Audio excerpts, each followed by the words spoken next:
Photoshop blending modes aren't honored by InDesign.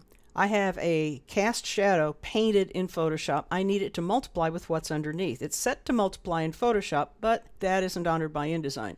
That's no big deal, or it hasn't been up to this point, because I can let InDesign use object layer options to fix this until now. So here's a bug. I'm going to select this, and I'm going to go to copy it to the clipboard, and then I'm going to go to Object, Object Layer Options, turn off the squash layer, leaving just the shadow layer.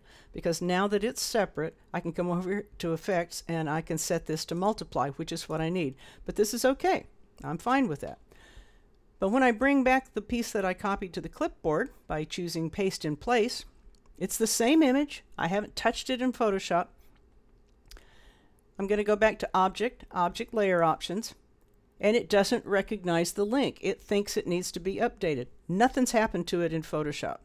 So I've tried this on Mac, I've tried it on Windows, it's in 2020, it's in 2021. This has always worked. So something happened in 2020 to mess this up, and it's carried through to 2021. I just did an update on March 13th, most current version, still does it. Just thought you guys would like to know. What I have to do to fix it is click OK, come over to links, it thinks it's modified, it's not.